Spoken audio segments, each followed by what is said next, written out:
Cindy. Welcome back to Studioloo.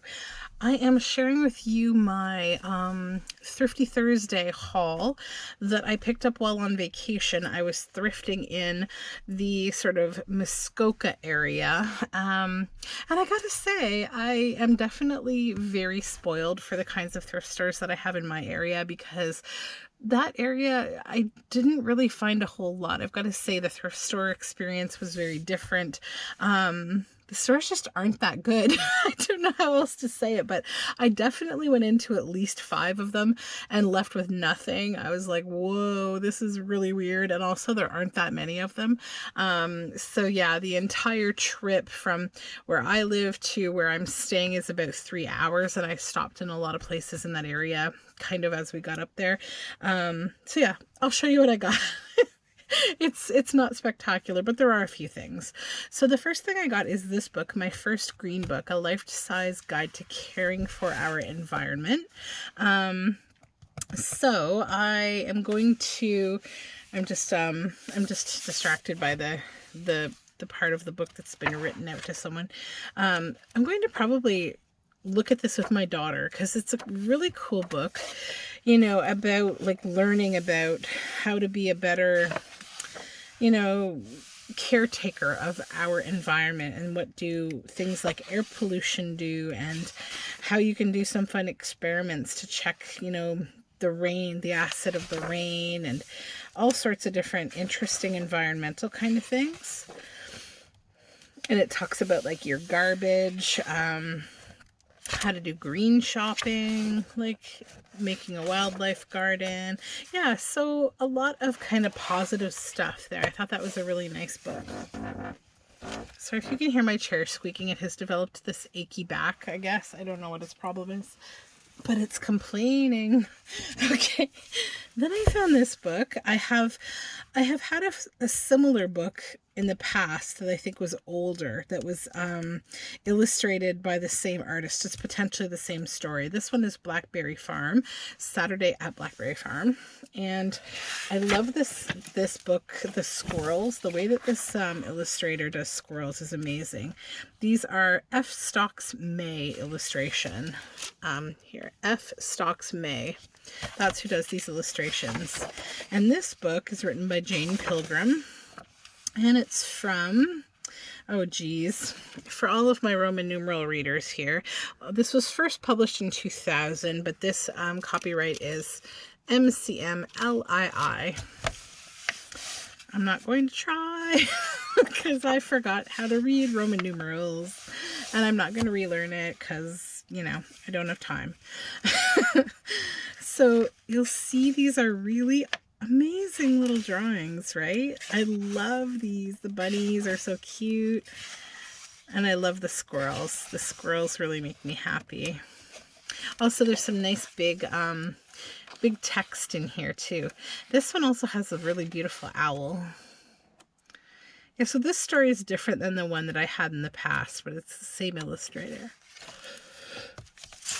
Sorry, apparently I'm falling asleep. I'm sleepy. Okay, and then this one I've never seen before, but I think it's going to be added to the fodder for the fairy journals. This is Zelda and Esmeralda. It won a Moonbeam Children's Book Award by Susan Elizabeth Ross, illustrated by Bonnie Buse. Oh, it looks like we've got some fun stuff in the front I didn't know about. And it's actually signed by the author. Yellow Toadstool Press. Oh, look at these beautiful images. Oh my goodness. Zelda is a tiny fairy. Her wings are soft as dew. Her hair is copper like a penny. Her eyes the brightest blue. Her home is on an emerald isle, a forest of evergreen. She lives beneath a yellow toadstool and a sky she's never seen. I just want to read this whole book to you. Oh my goodness, it's so lovely. I think this must be maybe a local author. Muskoka, yep. So yeah, this is local to the area that I'm staying. How nice is that? So then in the front here we have a few things. Walker's Point, Muskoka, Hintergloss Castle. Come visit Zelda and Esmeralda next summer at Hintergloss Castle in Muskoka. Check out Zelda's very own blog at zeldaandesmeralda.spaces.live.com. I wonder how old this is. And then this is a little bookmark here. Bibbidi Bobbidi Boo. BonnieBews.com. There's a couple of them in here. Yeah, so she's a painter. It's pretty nice. And then there's like a children's coloring page of Zelda and Esmeralda, a couple of them. What a special little thing. I'm going to read this to my daughter, and then I'll think about if I want to use it or just kind of treasure it. What a nice little book. Okay. And this, so I'm making, I think I've mentioned a couple times, I'm making some books that have like this theme around death and mourning and maybe haunting and whatnot. I found this book called Ghosts, the Illustrated History, and it's got some nice black and white photography type images in it that I think some of them would be really appropriate and good. Like this one, it's kind of nice for that theme. Yeah, there's some cool stuff in here. These books are kind of inspired by, like, I got some obituary and death announcement type cards from an estate auction. I'm kind of building a journal, some journals around them. It's a coming together slowly, I should say. I haven't shared it here yet. Then I found this book that I just want to read. It's called Bloom and Blossom, The Reader's Guide to Gardening. So it's nice, and a gathering of fiction, poetry, and essays that reveals the powerful appeal of one of America's most enduring passions, gardening. So it's like poets and different writers writing just really beautiful writing about gardening. And I just kind of stood in the thrift store and started to like read a few lines, and I just kind of fell in love with what I was reading. So that's often how I find books. I just kind of open them to a page, you know, and I just kind of start reading. And if I think, well, that was lovely, then, you know, I'll pick it up. So, yeah.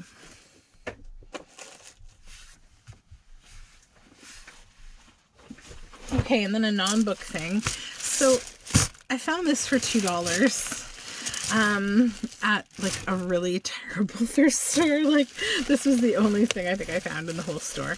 And I probably don't need most of it, but some of it might be good. So first of all, I found this big chunky stack of paper, little papers, and you know, they're pretty, I'd say, varied in if I will use them or not. Some of them I won't use them as is. Some of them I will, but I'll probably jelly print on the ones that I won't. But it's a nice little stack of paper. I thought, why not? You can always use some paper like this. And that's what I tell myself. No, I actually don't have a lot of paper that's this, like these little bits. I'm just looking around where to put it. Over here for now. Yeah. There we go. And then I noticed there was a lot of scrapbooker type-ish stuff in here. So this is a die cut and the stamp that says thank you. I don't know what I would really do with that, to be honest. Like, not that I never say thank you, but I don't know that I don't make cards, and I feel like this is kind of, it's for card making. Same is true with this bicycle. I don't know if I would use a bicycle die cut and stamp or not. I don't see myself making a lot of journals that would require that. These are fun though. These are swirl gems. Yeah, they're like little sticky gems. Those could be fun for something. And then these are all self-adhesive pearls. I could probably use those for something. These are blue marbles. I don't think I will use them for anything, but I might put them in our Kerplunk game because I think like a lot of the marbles have gone missing from our Kerplunk game. But then I saw this in there and there were some stickles and I was like, okay, I don't own a lot of stickles. I rarely use them, but I thought, yeah, I'll check out stickles. It's fun. This one's gold.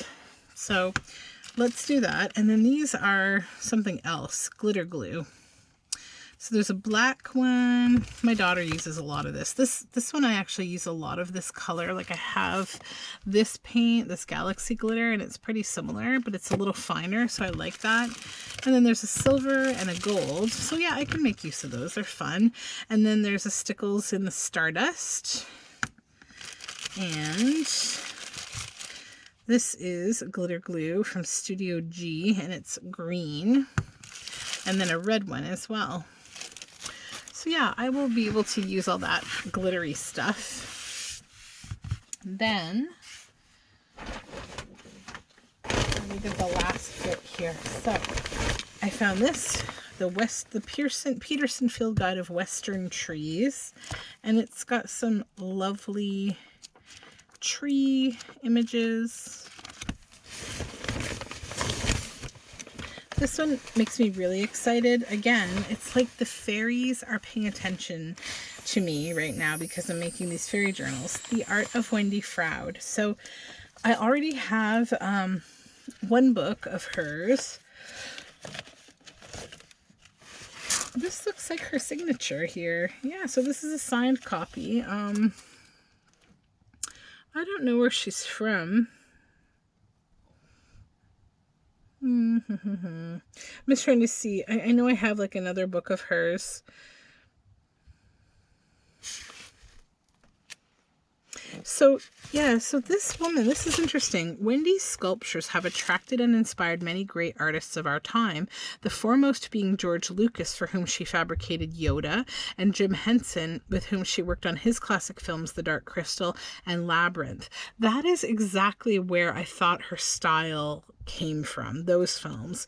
Together, Wendy and Brian lead a magical life in a thatched medieval cottage on Dartmoor in Devon, England. Okay, so yeah, she was involved in Jim Henson films, so that's pretty cool, because I have like a book with her art in it that is all fairy related.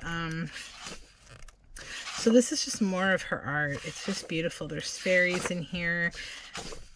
And she has a really interesting style, quite, you know, realist fantasy, I would say, like, really cool. And we have a forest troll back here. And there she is. Yeah, Labyrinth, definitely. That gave me Labyrinth vibes. But yeah, her fairies are really interesting. Wendy Froud. Okay, couple more things. So this book, Listen to the Rain, by Bill Martin Jr. and John Archambault, illustrated by James Endicott. So this book, it just looked kind of cute to me. It's just a children's book. And it's just like these really simple but interesting illustrations. It also has a really calm story about the rain. Lots of really pretty illustrations. And then the last one is this one, 365 Elves Bedtime Stories. This one has a strange style to it. I don't know really why I got it, other than I don't know. I thought it was partly quite charming. And I think even if a lot of it I wouldn't use, there's a lot of nice words in here. So the illustration style is interesting. It's very different. It's, you know, if it's your thing, it's your thing. I don't think it's really my style, to be honest. It's a little too childlike for me. It's not like, it's just not my style. I shouldn't even say it's childlike. You know, that's kind of being rude, Cindy. It's not childlike. I'd say it's, you know, it's unique to the artist. It's just not my style that I like to work in. But there are a lot of amazing stories and words in here. And I've never seen this book before. It's 1997. The illustrator is Rick Slinger. Yeah, so it's an interesting book, and I have a feeling I'm going to read a little bit of it and see if it would be nice to read to my daughter and my son. Nice little stories. But yeah, that is it for my thrifting, for my week of Muskoka thrifting. If you know of any good thrift stores in the Muskoka area, let me know. I did not find, excuse me, I'm so sleepy. I've been on the road for most of today. But yeah, I did not find a whole lot up that way. It was pretty dry picking, I gotta say. So thank you for hanging out with me for this little thrift haul, and I hope you're all doing really well. I'll be back soon with kind of my more regular programming, as regular as my programming gets, and we will talk soon. Take care, and I'll be back. Bye for now.